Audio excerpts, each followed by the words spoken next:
E aí, pessoal, tudo bom? Vou falar sobre componentes para a web, então.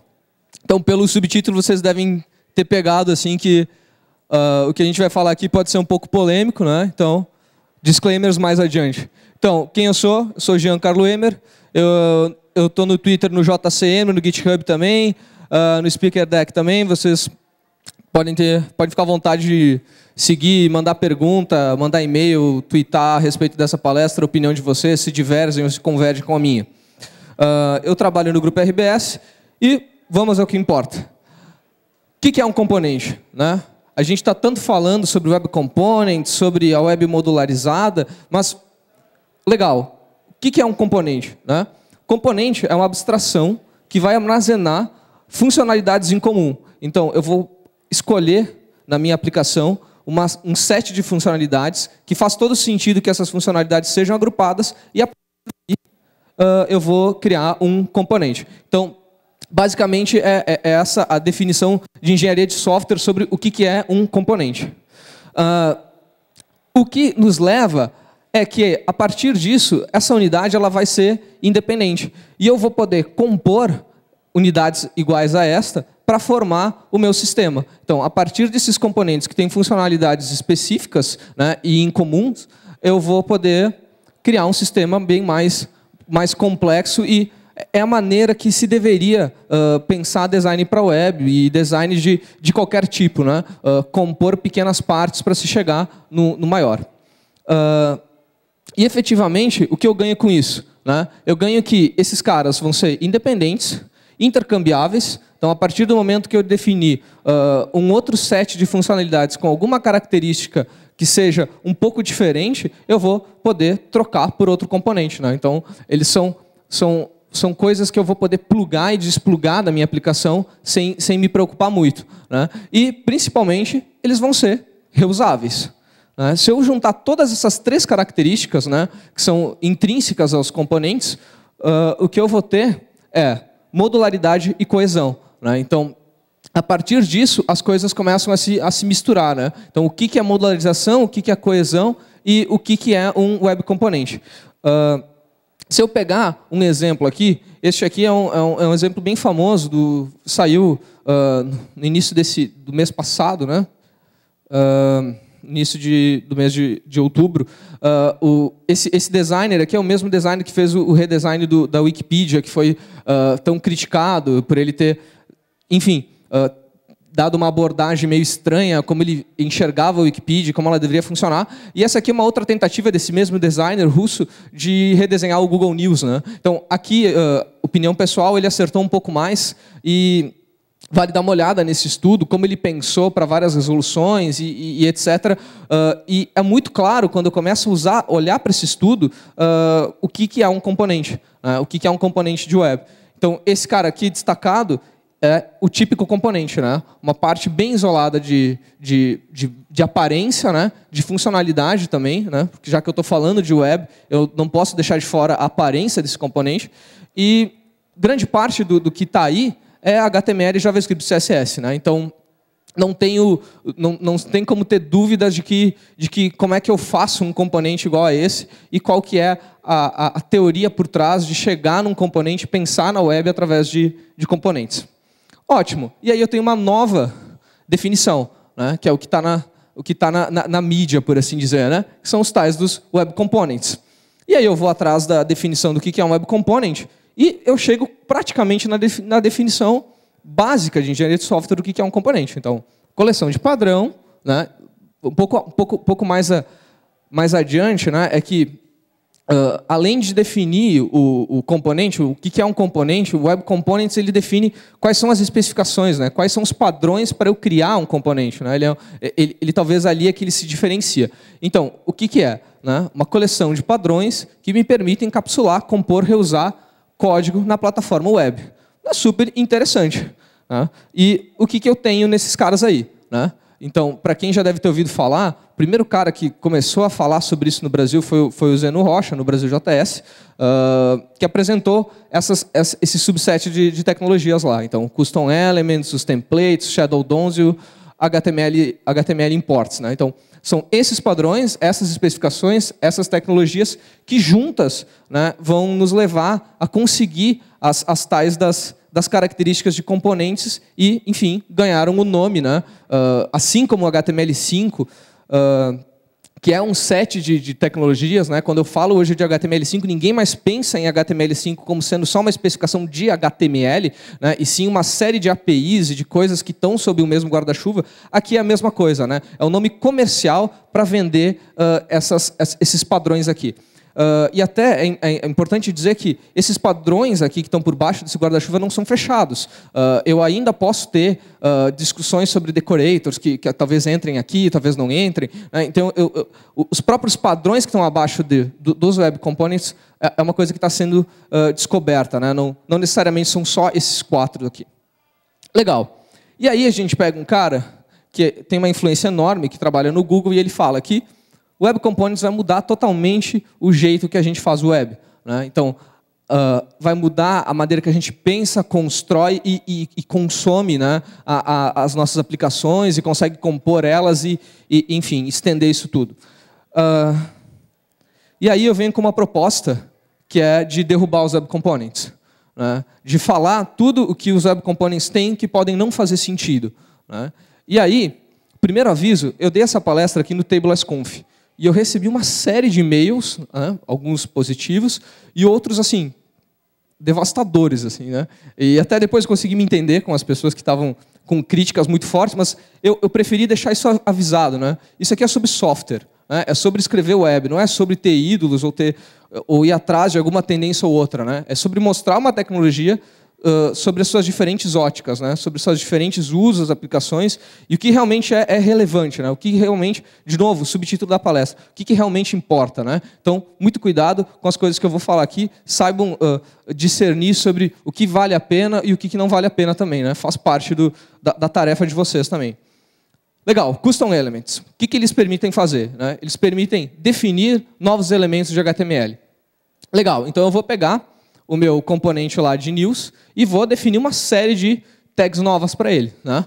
É isso mesmo que eu deveria estar fazendo. Então, eu vou lá definir o news, vou dizer qual é o autor, quem é o time, qual que é os news stats dele, vou dizer quais são quantas pessoas estão lendo isso, quantas pessoas estão dando share, quantas pessoas estão gostando disso. Só que daí, eu venho com uma outra ideia, dizer, cara, isso não é nada novo. Né? Definir elemento, definir tag nova não é nada novo. Né? Tanto que hoje eu consigo fazer um projeto escrito em HTML5 rodar no Internet Explorer 6 graças ao fato de eu poder definir elementos já no Internet Explorer 6. Então, eu podia fazer isso. Né? Eu poderia definir novos elementos e ninguém via valor nisso. Né? Só se viu valor depois que a gente criou as tags lá como article, section, footer. E aí sim, putz, legal, talvez isso faça sentido. Então, para que a gente possa estilizar essas tags nos browsers antigos, né, Lesse e E6, eu passo a dar um create nesse elemento e enfim, posso estilizar ele e usar ele. Legal, o primeiro papo aqui é sobre semântica. Né? Sobre muito do que a gente até ouviu um pouco pela manhã. Né? Semântica. A partir do momento que eu defini todas essas tags aí, todos esses elementos, eu tenho uma série de coisas, uma série de elementos que fora do meu projeto não tem valor nenhum. Né? O que eu quero dizer? Fora do meu projeto, o que é um elemento chamado news? Né? Qual é o valor semântico? Como que um buscador enxerga aquilo? Né? Como que um leitor de tela enxerga aquilo? Né? Como que um mecanismo qualquer que analisa a minha página? Qual é a semântica do elemento news? Né? Porque está todo mundo definindo uma porção de elementos news. E aí? Né? Qual que é isso? Né? Perdi a semântica, né? Simplesmente isso. Então, para quem prestou bem atenção na palestra do Léo, e acho que é um link legal para se fazer, schema.org. Né? A gente já tem alguma coisa muito mais interessante para se alcançar a semântica. A gente já tem normalizações de como eu posso indicar que aquela minha news é realmente uma news. Né? E aí sim ganhar de verdade semântica com isso. Então, aquele código lá seria muito mais interessante se tivesse incluído o esquema. Agora sim eu estou dando significado para o meu conteúdo. Eu estou dizendo que aquilo é uma news. Né? Não antes. Antes, a partir do momento que eu defini uma tag, eu estava definindo a tag ao meu bel prazer. Né? E ninguém tinha noção do que era aquela tag fora do meu projeto. Ainda mais, avançando um pouco sobre isso e falando sobre semântica, existe um post que para mim é um post assim, que é um marco no desenvolvimento front-end, que é do Nicholas Gallagher. Eu já falei sobre ele em algumas talks, que é o que realmente é semântica, né? O que a gente realmente deve guardar semântica, né? E uma das coisas que esse post fala é: não há nenhuma necessidade de tu ter semântica nas classes que tu faz, né? Até hoje de manhã o Léo estava falando sobre as classes do vcard, etc., né? Aquela bobagem que você tentou fazer no passado.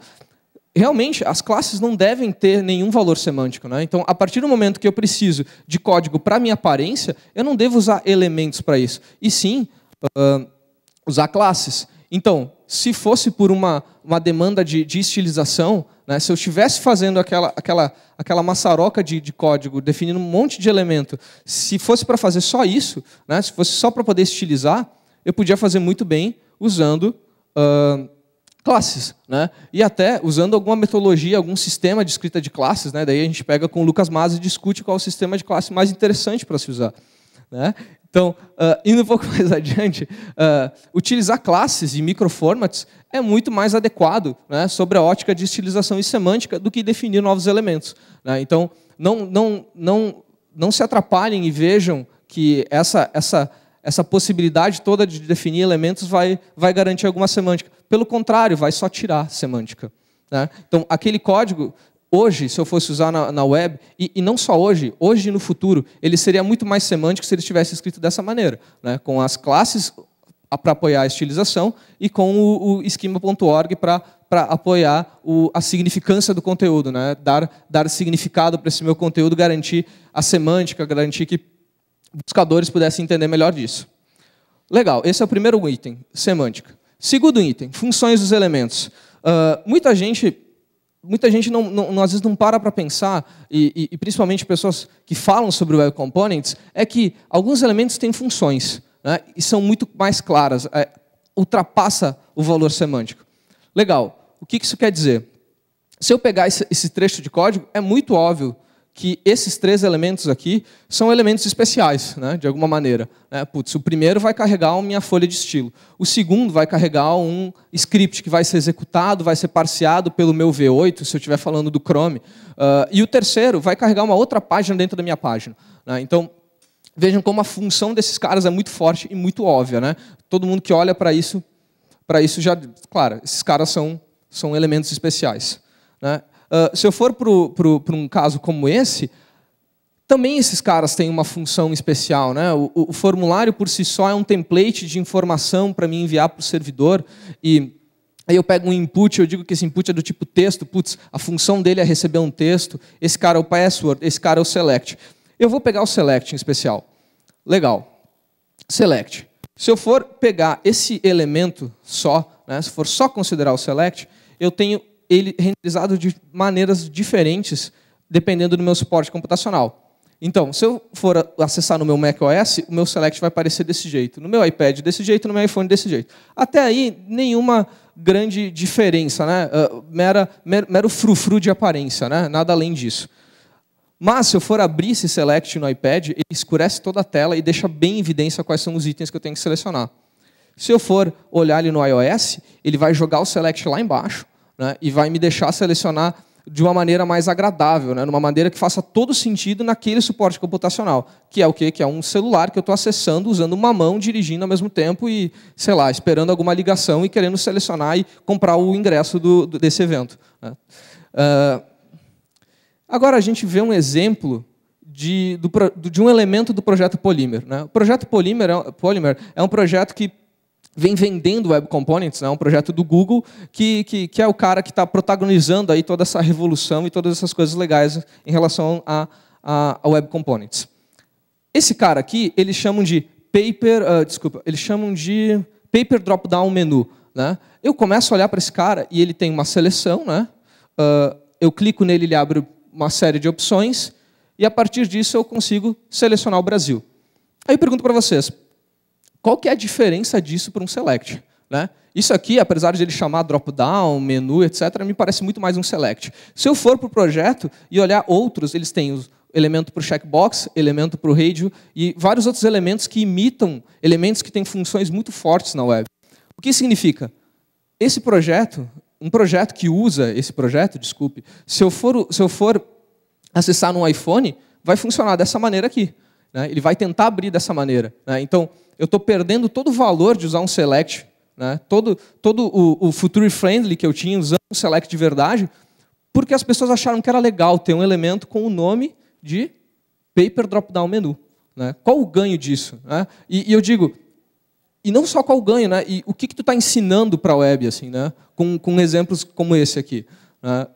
Ensinando que o projeto tem que ser mantido para o resto da vida, porque se um dia estarem algum outro tipo de suporte computacional que o select possa ser totalmente reinventado para ser comandado pelo cérebro da gente ou por qualquer outra coisa, eu vou ter que revisitar esse projeto e reimplementar isso, né? Então, o quanto pode ser... O Google Glass, por exemplo, né? Como é que vai funcionar esse cara no Google Glass? Não sei, né? Talvez ninguém do projeto Polymer tenha pensado, né? Como é que é a acessibilidade disso? Vou ter que repensar tudo, né? Então, vale a pena eu jogar fora todos esses elementos com funções que estão aí há tanto tempo? A minha opinião é que não, né?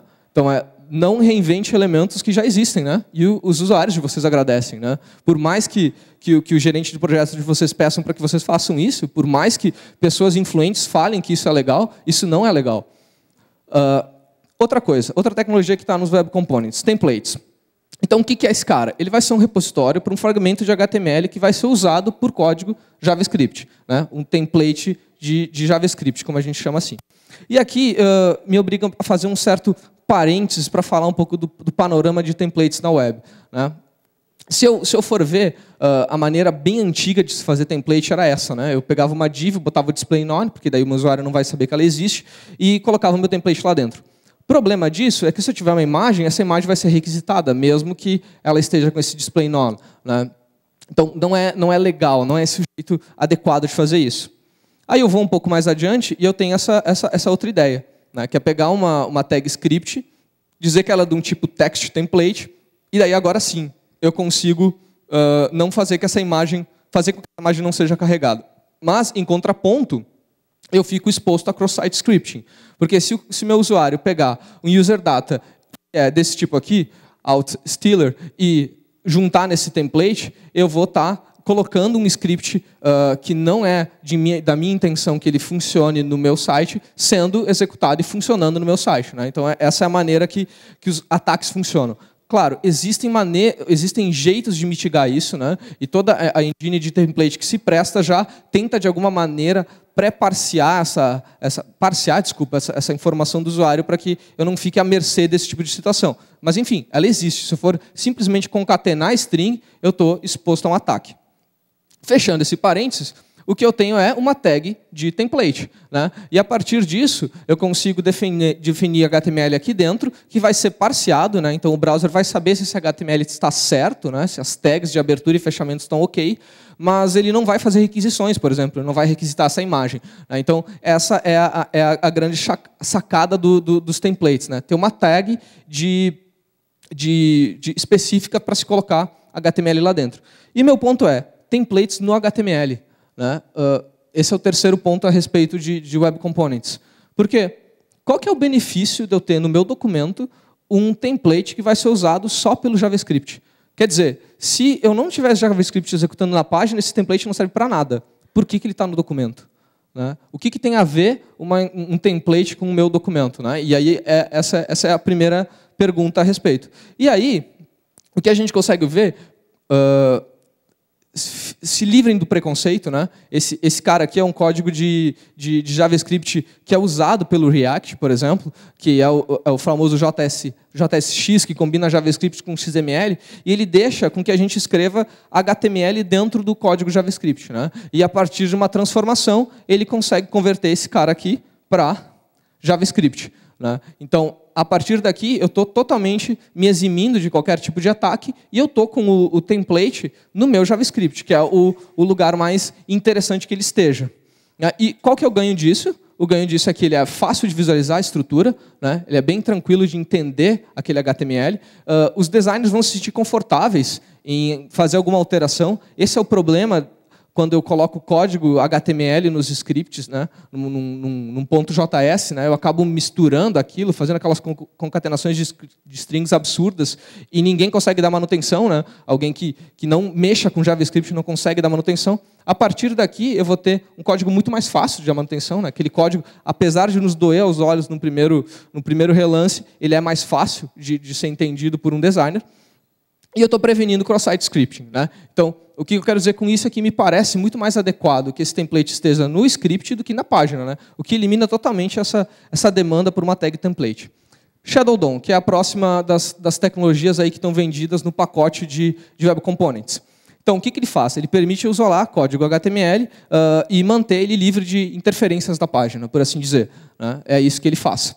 E aí, se eu pegar um cara do Google, né, nesse caso o Dominic Coney, o que ele fala? Que o fato de fazer widget dentro de Canvas não parece muito legal, né? Porque é a única maneira que eu tenho hoje de realmente isolar, usar iframe ou usar um Canvas mesmo, né?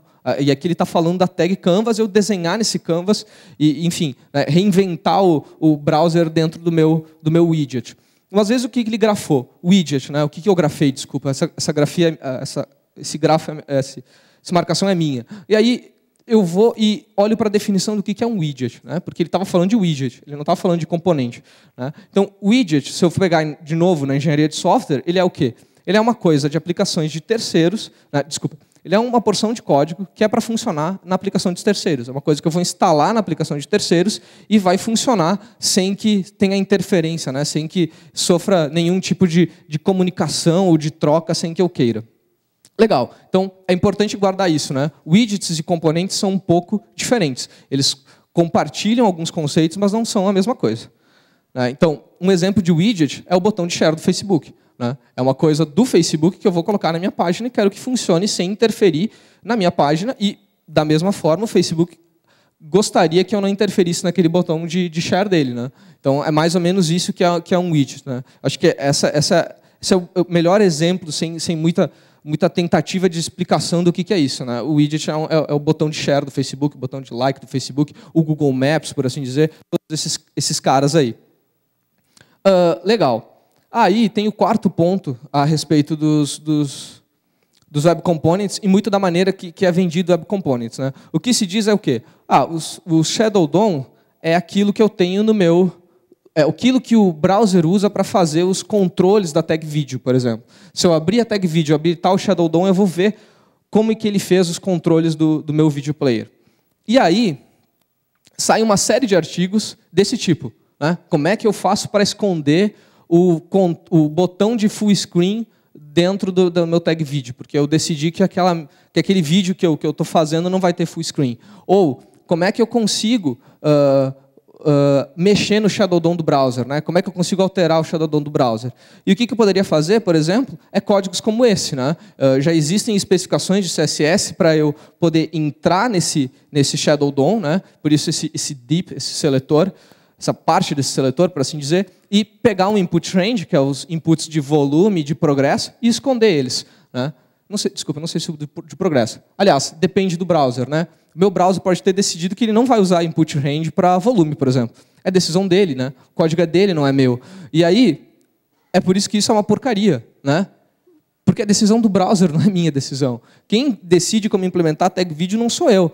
E uma coisa que o Nicolas Akas falava em 2010, não mexe em coisa que não é tua. Sabe? Aquilo é decisão do browser, né? Quem decide como que a tag vídeo vai ser implementada é o browser, né? E o que tu pode fazer? Pode usar as APIs que já estão definidas. Por exemplo, se tu estiver fazendo um video player, que é o projeto que eu estou trabalhando na RBS ultimamente, o meu time está fazendo o novo video player que vai ser usado pelo Click, pela ZH, enfim. O que a gente faz? A gente usa a opção que é dizer, eu não quero controles nenhum, né? Eu só quero usar o tocador de vídeo, né? O cara que só pega uma imagem, pega uma porção da página e fica mostrando imagens a 60 FPS, ou seja lá qual frequência, e eu não quero nada dos controles. Eu vou escrever meus controles em HTML, CSS, né, usando esse cara e comunicando via API JavaScript. Né? Essa é a maneira que a gente deveria pensar esse tipo de coisa. Né? Não querer alterar o jeito que o browser implementa a tag vídeo, os controles da tag vídeo. Né? Então, bem importante. Né? Isso é vendido de uma maneira como que agora a gente tem acesso ao jeito que o browser implementa o vídeo. Não deve ter. Né? Serve como um exemplo lúdico de como o Shadow DOM funciona, do porquê que ele foi usado, da onde ele foi extraído. Né? Mas isso não nos dá a liberdade de ir lá e mexer na maneira que os browsers implementam isso. Né? Por quê? Porque a maneira que o browser implementa a tag vídeo, né, é um widget. Né? Aquilo é uma coisa do browser, é código de terceiro. Né? O browser colocou aquilo na minha página. Né? E, de novo, não deve ser manipulado de maneiras escusas. Né? Não devo tentar manipular isso. Outro ponto é encapsulamento de CSS, se eu estiver falando de novo de Shadow DOM. Então, eu pego aqui um código, crio um Shadow DOM. Né? Para quem nunca viu essa coisa, eu pego um elemento qualquer, a partir desse elemento eu digo que eu quero criar um shadow root a partir dele, e aí eu consigo injetar HTML dentro desse meu Shadow DOM. Né? Então aqui eu estaria colocando HTML para mexer na cor do parágrafo. E detalhe, aquele parágrafo que está escrito not blue content, ele não vai sofrer essa alteração, né? Porque o Shadow DOM ele mantém acasalado, né? Dentro do seu casulo ali, tudo que é regra de CSS e enfim, né, regras de cascade de CSS, todas essas coisas de CSS, por assim dizer. Né? Então, não vai ter efeito nenhum esse style que está sendo injetado dentro do meu Shadow DOM, né? Efeito na página. E o contrário também é interessante, né? Porque, o contrário também é válido. Né? As regras de CSS definidas na minha página não vão ter efeito no meu Shadow DOM. Então, se eu pegar e definir que todos os meus parágrafos são vermelhos e criar um Shadow DOM e colocar conteúdo dentro dele, esse conteúdo não vai ficar vermelho, né? Porque existe uma barreira entre a página e o Shadow DOM. Vejam, é muito a maneira que a gente pensa o widget, né? O que faz todo sentido. De novo, quando eu tenho botão do Facebook. Né? Eu não quero que esse botão fique vermelho por algum motivo e não quero que essa cor azul do Facebook se espalhe pela minha página, que pode ser verde, não sei, né? pouco importa isso para a discussão, mas é isso que eu penso quando eu vejo um widget. Né? Então, e outra, né? Perder a identidade da minha página a cada vez que eu criar um Shadow DOM não é o que a gente quer fazer. A gente não quer criar um componente e dizer, legal, agora eu vou botar a aparência desse componente, porque esse componente é único. Não. O meu processo de design, e se eu for pegar, por exemplo, Atomic Design ou outras metodologias de se pensar uma página, é muito nessa coisa da composição. Né? Então, a partir do momento que eu boto barreiras, né, que são quase dicks dentro da minha página, onde é que nada passa de um lado para o outro, eu perdi toda essa possibilidade, né, de compor regras de CSS e usar o cascade do CSS a meu favor. Então, por que isso é vendido como uma coisa legal? Né? Porque evitam os tais dos conflitos de CSS. Né? A partir daí, cada Shadow DOM vai ter o seu CSS e nada vai esbarrar dentro dos meus Shadow DOMs. Né? Eu não vou ter nenhum tipo de interferência, nenhum tipo de conflito. Mas, cara, isso já é resolvido de uma maneira mais fácil. Né? Se eu pegar todos esses caras, CSS, Smack, Ben, Dry CSS, já tem uma bibliografia muito grande, muito ampla sobre como evitar esse tipo de coisa. Né? Como que eu faço para que o meu CSS não esbarre no meu código. E mais, se eu for pensar, eu tenho o Style Scoped, né, que poderia ser uma alternativa interessante se os outros fabricantes de browser tivessem comprado, e não só o Firefox tivesse comprado essa ideia. Legal. Outra coisa, HTML imports. Se eu for pensar em HTML imports, o que eles permitem? Né? Carregar documentos de HTML de maneira síncrona. A custa de quê? De requests. Né? Daquilo que mais dói na nossa realidade hoje. Então, eu vou conseguir isolar as coisas, as definições dos meus componentes, fazendo mais requests. Né? É mais ou menos essa a linha de pensamento. E ainda, eu tenho um caso muito crítico de escopo de dependência. Né? Porque como é que funciona o import? Eu vou definir uma página e vou dizer que eu quero importar aquela página no meu script. Só que o código JavaScript que é executado nessa página que eu importei vai ter o mesmo escopo de window que a minha página. E aí eu já tenho um código muito bom para vocês fazerem, que é esse aqui. né? Eu vou pegar um dangerous.html e vou reescrever o document.getElementById. Então, a partir disso, quando eu estou importando esse cara, que é aconselhado que seja coisa de terceiros, eu estou à mercê de ter um problema aí em relação a isso, né? Então, uma puta falha de segurança aí, né? Então, dependendo da ordem, e ainda, dependendo da ordem da minha declaração, as minhas dependências vão poder ser sobrescritas.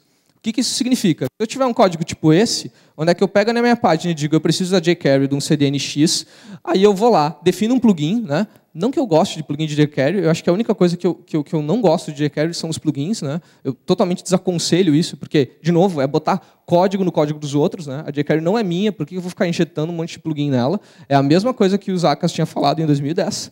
Então, beleza, mas isso é feito, né? Os plugins de jQuery estão aí, né? Então, se eu estiver definindo um plugin de jQuery, se eu pegar uma dependência que é override.html, que faça um outro request de jQuery, porque ele também precisa de jQuery, ele vai sobrescrever e eu acabei de perder meu plugin, né? Então, esse é um outro problema. Mas, existem os Web Components de Good Parts. E quem me conhece um pouquinho sabe que eu não gosto do Crockford, exatamente por ele ter feito um livro chamado The Good Parts. Então, eu vou tentar mudar um pouco isso, né? Então, o que eu acho, humildemente, que pode ser legal nos Web Components, né? Não vou dizer quais são as partes boas dos Web Components. Apesar de eu ter falado quais são as ruins sem muito medo, né? Então, o que acontece? A única alternativa hoje que eu tenho para criar widgets é através de iframes, né? Então, hoje a gente ainda vê iframes por causa disso, né? Porque ele é o único jeito de encapsular código de verdade, né? Só que iframes é uma porcaria, porque eu não consigo gerenciar ele externamente, né? Quem nunca escreveu aquele código maldito para fazer Facebook App, que tinha que saber o tamanho do iframe para informar para a app de fora e etc, e fazer uma porcaria de código lá, porque eu não consigo saber qual o conteúdo que o meu iframe ocupa e eu preciso ficar conversando com ele, né? Qual é o teu tamanho, qual é a tua altura, e agora? E agora? Puta saco, né? Então, é um saco, né? Trabalhar com iframes é uma coisa bem tediosa, assim, por si só.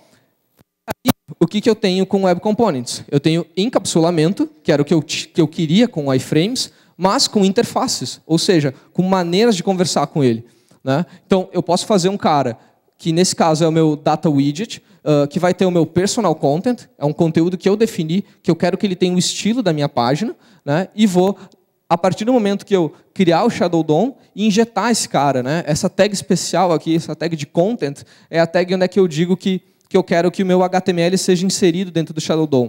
Por quê? Porque a partir do momento que eu crio um Shadow DOM e esse elemento tiver um conteúdo, esse conteúdo do elemento é totalmente apagado, né? Ele é escondido, né? O Shadow DOM domina todo o elemento. E o que eu tenho que fazer é definir essas interfaces, né? Definir aonde que o conteúdo antigo, né? Os filhos desse meu elemento vão aparecer. Então, aqui, nesse caso, eu defino onde que eles vão aparecer dentro desse meu widget, né? Então, o resultado disso é um widget desse tipo aqui, né? Eu defino lá meu myWidget, né? Essa aparência myWidget é a aparência do widget, e esse personal content é a aparência da minha página, né? Então, ele pega todas as regras de CSS, toda a maneira que o cascade de CSS funciona vai ser aplicado nesse personal content, que era o conteúdo do iframe. Além disso, isso aqui não está muito maduro ainda, não consegui fazer que funcionasse em nenhum browser, mas existe um post sobre isso, do Rob Donson, que é o cara que falou sobre Web Components no BrasilJS, né? Eu consigo definir, através de atributos, quais os elementos do meu componente, do meu widget, no caso, né? Vamos parar de chamar de componente, porque a gente está falando de widget agora, né? Quais os elementos do meu widget devem ser estilizados, né? O que eu firmo o contrato que não vai mudar, né? Então, essa é uma maneira de eu dizer, ó, o meu widget de sign up ele vai ter uma parte, né? Um elemento que vai ser chamado de login label, e esse cara tu pode estilizar, né? Então, consigo lá ter um widget que eu posso estilizar unicamente aquele elemento de login, né? Então, é uma interface bem definida. Então, o que o Shadow DOM tem a ver? Tem a ver com eu definir widgets que podem ter interfaces, né? É simplesmente isso, né? Então, legal. Exemplos mais reais disso, né? Eu posso ter uma timeline de Twitter, né? Dizendo, ó, esse cara com o user JCM, ele vai carregar meus tweets, vai mostrar isso na página. Isso é uma aplicação bem legal de Web Components, né? Faz todo sentido, porque eu estou pegando um feed lá de terceiros e mostrando na minha página. Outro caso muito mais interessante é esse caso de integrar o mapa na minha página. Porque, vejam, essa minha data address modal vai sofrer todo o cascade de CSS da minha página. E eu vou pegar essa porção e inserir em algum lugar dentro do mapa, que é o widget que vai montar para mim. Então, tem aplicações bem interessantes quando eu estou falando de código de terceiros. Componentes e dependências, né? É outra coisa que fica bem legal em Web Components. Então, o que eu faria antes, né, se eu estivesse pensando nesse meu componente de timeline, que foi um exemplo ali, eu teria que pegar um script, né, tipo esse Twitter/timeline.js, né, e esse cara só faria o quê? Faria um registro de element de Twitter timeline. Né? Então, eles são registrados, esses elementos, através de JavaScript. Né? É a maneira que a API hoje de Web Components flexibiliza a definição de novos elementos. Até se já se falou, mas por uma série de problemas não evoluiu o fato de elementos poderem ser definidos por HTML, né? O que pode ser também bem interessante. Então, nesse caso, eu precisaria de um encapsulamento um pouco mais flexível, né? Porque eu estou encapsulando esses widgets só em JS.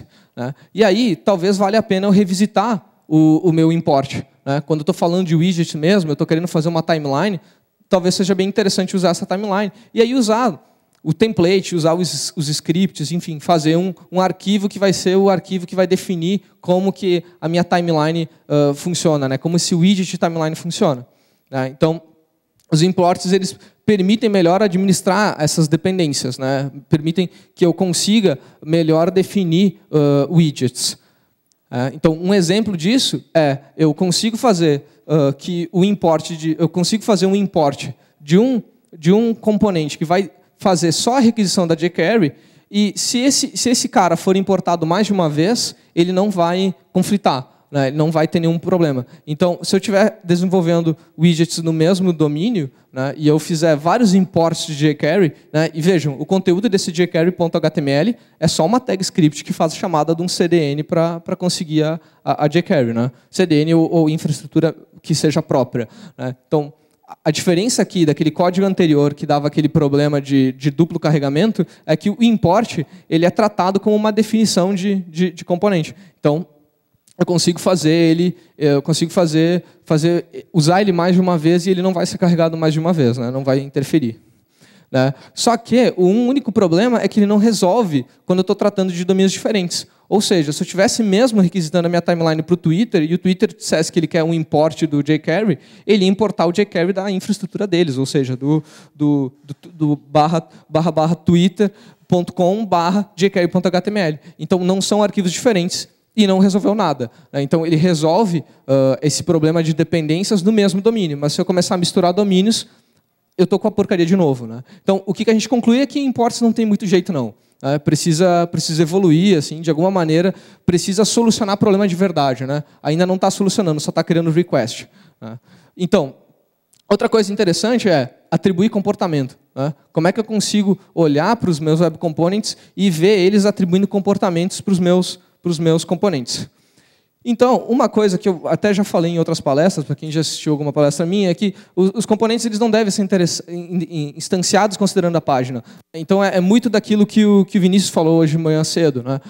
Não deixar que a página, que o script seja o protagonista do comportamento da minha página, e sim que a página diga o que precisa ser endereçado. Ou seja, esse tipo de código aqui que fica olhando o body e tentando entender quais plugins de jQuery que eu estou precisando, isso aqui é uma bela de uma porcaria. Né? Porque se eu começar a mudar as páginas e trocar componentes entre páginas, os componentes vão parar de funcionar.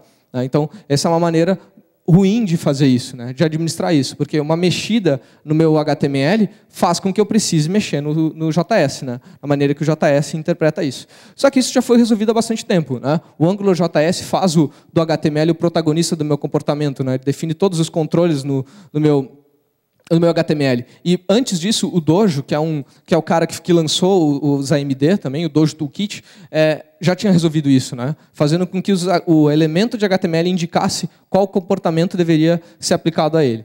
Né? Então, indo um pouco adiante, os custom elements eles permitem assistir ao ciclo de vida de um elemento. Né? Eles permitem que eu saiba o que está acontecendo com esse elemento. Então, o que isso significa? Né? Vamos tentar olhar isso por outra ótica. Eu tenho lá uma tag de imagem, né? Essa minha tag de imagem, ela tem um source que indica qual que é a minha imagem aí, né? Qual que é o meu arquivo de imagem, o que ele tem que requisitar para mostrar a minha imagem. Então ele vai lá e requisita a minha imagem. Se eu pegar e fazer um carry selector da minha imagem e trocar o source, o que vai acontecer? Automaticamente o browser está assistindo o ciclo de vida desse elemento e vai carregar uma imagem diferente. Então, quando eu falo que eu posso assistir o ciclo de vida dos elementos, eu não estou mandando vocês reescrever a tag Ming. Por favor, não façam isso. Eu estou dizendo que eu posso fazer coisas que a tag imagem faz. Isso, por exemplo, eu consigo fazer através de custom elements. Então, nessa trincheira, né, o custom elements é infinitamente melhor e muito avante do que tudo aquilo que a gente tem para fazer Mutation Observer e outras coisas, outras APIs que estão por aí, né? Então, eu acho que o Web Components deveria se chamar Custom Elements, parar de falar de Web Components, só falar de Custom Elements. Mas essa é só a minha opinião. Porque a partir deles eu consigo saber que um elemento foi criado, né? Se eu dar um new, o nome do meu Custom Elements, eu consigo saber que esse cara foi criado, porque ele vai disparar uma callback. Quando eu colocar ele no meu DOM, que é o momento que eu quero ativar handler de JavaScript, que eu quero, handler de evento, que eu quero fazer alguma alteração para que esse componente se adeque àquela página, ele vai disparar uma callback também, né? Então, eu, de novo, estou assistindo o ciclo de vida do meu elemento, né? Então, quando ele for removido do DOM, que eu tenho que parar que ele escute o scroll da página, parar que ele escute o mouse up do meu body, por exemplo, eu consigo também, porque ele vai disparar uma callback de detached callback. E esse é o mais legal de todos, né? Quando eu alterar algum atributo, ele vai chamar esse atributo de change callback. Ou seja, todo o poder que uma tag imagem tem na minha página, eu vou ter através de APIs definidas, né? Através dos custom elements. Então, esse é mais ou menos o código, né? Eu vou lá, defino um custom element que vai ser meu news item proto, né? Defino um prototype para ele, defino que eu quero uma callback seja chamada, e a partir disso, quando alguém mexer em algum atributo desse elemento, eu vou receber qual que é o atributo que foi mexido, qual que era o valor antigo e qual que era o novo valor. Então, dessa maneira, eu consigo muito bem comunicar os componentes através de HTML mesmo. Não preciso criar uma interface para a comunicação dos elementos. Enfim, as possibilidades são incríveis, né? Então, essa é a parte, acho que é a cereja do bolo, né? Então, poder assistir às mudanças nos atributos de um elemento, né? Isso de nenhuma maneira a gente teve isso tão acessível antes, né? Então, o que eu quero dizer com isso é que esses novos elementos que a gente pode criar, os custom elements, eles são, na verdade, muito úteis para gerenciar comportamento, né? Esse, na verdade, é um uso legal para eles, né? Então, o que eu poderia ter feito, se eu tivesse aquele meu componente de news que com algum comportamento, eu poderia definir simplesmente uma tag, news item, e esse cara é o único cara que vai ser um custom element e vai definir comportamento, vai definir o que vai acontecer quando ele entrar na página, o que vai acontecer quando eu tirar ele da página. Melhor ainda, eu posso usar, não uma tag, mas usar esse atributo is, né? Que é uma maneira de eu não ser tão evasivo assim. Eu posso estender o meu componente de artigo, né? E assim dizer que eu quero só colocar esse is, e a partir desse is, news item é que eu vou poder assistir o ciclo de vida desse meu elemento, né? Então, esse me parece um uso bem interessante para custom elements. Falando um pouco de Polymer, então, o que o Polymer é? Na verdade, ele é um cara que usa Web Components, né? Então, é bem interessante ver isso, né? Ele não é Web Components, ele é um cara que usa Web Components, né? O que significa é que eu nunca vou poder tirar o meu Polymer do meu projeto depois que os Web Components viraram uma standard, né? Ele vai estar lá para sempre, porque a maneira que ele define não é só a maneira das standards. Ele usa data binding, que não tem nada a ver com standard, ele usa uma série de outros conjuntos de coisas, né? Não que eu não possa usar só os polyfills de Web Components mesmo, mas, enfim, o Polymer é bem diferente de só usar Web Components, né? Ele é praticamente a adoção de um framework de front-end. A boa parte disso, né? O que é legal disso, é que a partir daqui eu posso usar hoje mesmo Web Components. Mas, antes de vocês saírem usando em projeto em produção, eu aconselho que vocês leiam esse post aqui, né, que fala todos os problemas de por que os Web Components ainda não estão prontos para ser usados em produção. E é bem legal a porrada de coisa que esse cara levanta. Né? E, caminhando um pouco mais para o final da palestra, o que a gente queria mesmo? Né? Quando a gente começou a falar de Web Components, o que a gente queria? O que a gente espera da web? Né? O que a gente esperava era ter componentes interdependentes, né? Que fossem intercambiáveis, que fossem intercambiáveis, que fossem reusáveis, né? Reutilizáveis e modularização e coesão. Só que isso tudo eu já consigo com o sistema de escrita de CSS, com modularização no JavaScript, ferramenta para build de código e talvez com custom elements de Shadow DOM. Né? E o ponto aqui é, principalmente para o pessoal novo, né? Não cai no Web Components, não cai na bobagem de estudar Web Components sem antes ter estudado essas coisas. Né? Sem antes saber como usar um sistema de módulos de JavaScript, sem antes saber como escrever código CSS usando BAM, SMAC ou qualquer outro tipo de escrita de CSS. Né? Então, estudem essas coisas antes de cair no Web Components, porque Web Components, além de ser muito novo, né, não é o santo grau que se promete. Né? E a mensagem final é, seja cético, né? Questione tudo aquilo, né, que foram apresentado para vocês. E vejam qual que é o valor de cada uma dessas tecnologias. Mas não critica por preguiça. Né? Sempre que me perguntavam o que eu achava de Web Components, eu não respondia, porque eu falava, eu não tenho segurança suficiente para falar sobre o assunto. Né? Até que me perguntaram tanto sobre isso que eu fui pesquisar e aí montei essa palestra. Né? Então, e a mensagem final é, sejam céticos. Né? Analisem tudo que está por aí e não se deixem enganar. Né? Muito obrigado.